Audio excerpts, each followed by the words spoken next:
Hello crochet community. Today I will be doing a tutorial on how to do the half double crochet. The half double crochet is a little bit taller than the single crochet and a little bit shorter than the double crochet. So to begin, you'll make a slip knot and chain 20 plus 2 chains for a total of 22 chains. And if you're unsure of how to make a slip knot or how to chain, I'll put the links to my other videos in the information box below. So I've already gone ahead and made my chain, so if you want to pause the video now so you can do yours, go ahead and do that, and then continue when you're ready. So I just want to also say, be sure to watch until the end of the third row, because the last stitch of the third row is a little bit different than the last stitch of the 2 previous rows. So to begin, you will yarn over, and let me just zoom in a little bit here. You'll yarn over and you'll insert your hook into the 3rd chain from the hook. Now just keep in mind that the loop that's on your hook does not count as a chain. Okay, so we're going to count 1, 2, 3, and we're going to insert our hook into this stitch here. Then we're going to yarn over again and pull up 1 loop. So you'll now have 3 loops on your hook. Now you will yarn over again and draw through all 3 loops. Okay, and so we'll just continue doing that all the way down. So you yarn over, insert your hook into the next stitch, yarn over again, pull up a loop, you have 3 loops on your hook, yarn over again, draw through all 3 loops. And we'll do that one more time. I'm just going to adjust the lighting a bit here. So we will yarn over, insert your hook into the next stitch, yarn over again, pull up a loop, yarn over again, and pull through all 3 loops. Okay, and there you have a couple of half double crochets. So keep going all the way down to the end of the row. I'm going to speed up the video and I will show you what to do to get to the next row. Okay, so I've done 19 half double crochets, so I'll just do the last one, the 20th. So again, I'll yarn over, insert my hook into the last loop, yarn over, pull up a loop, yarn over, pull through 3 loops.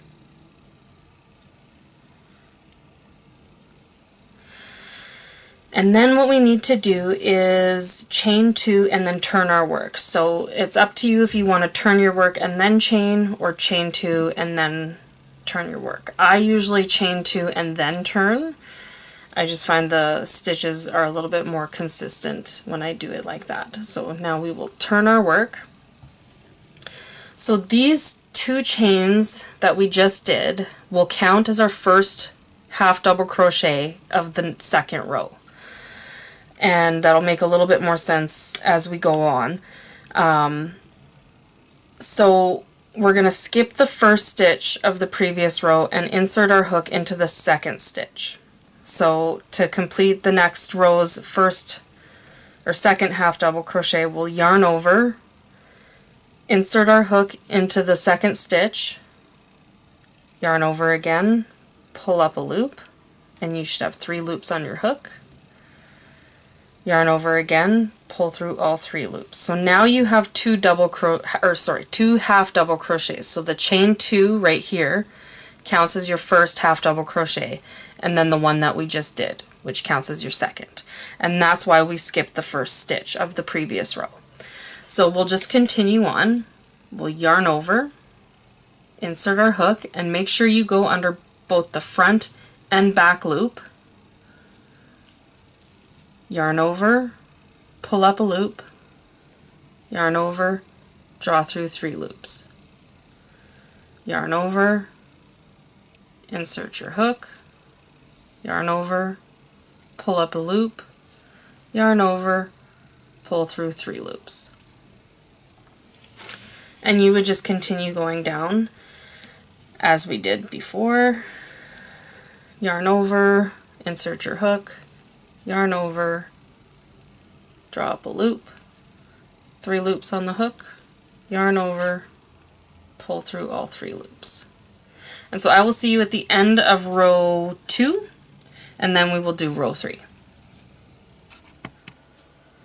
So we're just about to the end of row 2, so I have 2 more stitches to complete.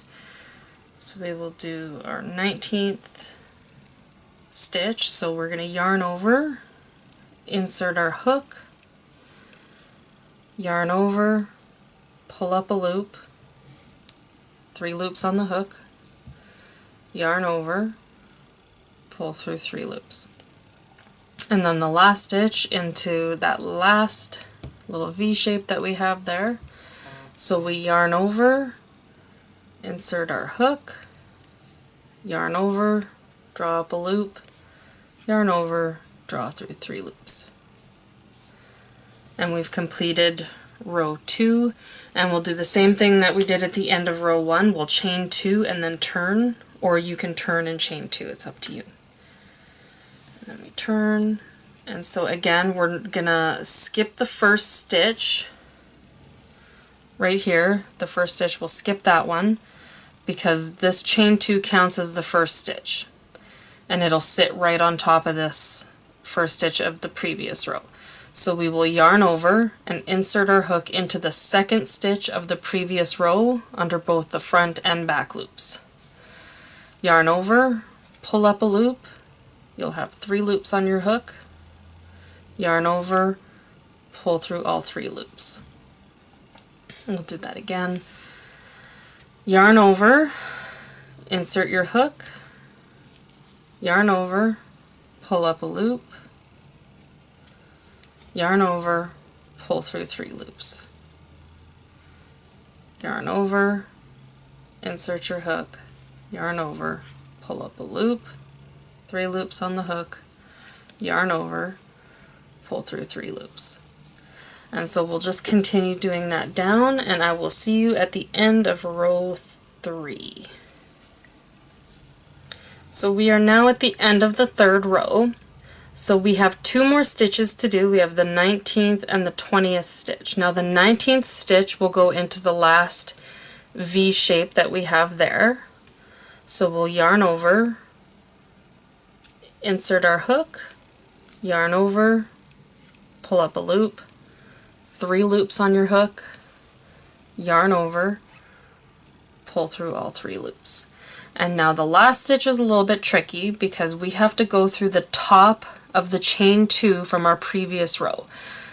And so it can be a little bit tricky to find, and that's why it's really important not to do your chains when you do your chaining at the end of each row, not to do them too tight because it can be hard to get the crochet hook in. So we're going to yarn over, and I'm just going to get this as close up to the camera as I can, and we're going to insert the hook. Can't really see with the light. Into that stitch right there. Okay, so then we yarn over, pull up a loop, 3 loops on your hook, yarn over, pull through all 3 loops. And then you will repeat that until your swatch is about this size. So this is about 10 or 11 rows of half double crochets. So this fabric is fairly flowy, but it is tight as well. But it's good for baby blankets, afghans, or whatever your pattern calls for. So again, thank you for watching my tutorial. You can follow me on Twitter, Instagram, Facebook, and Pinterest, and don't forget to like and subscribe for more videos, contests, and more.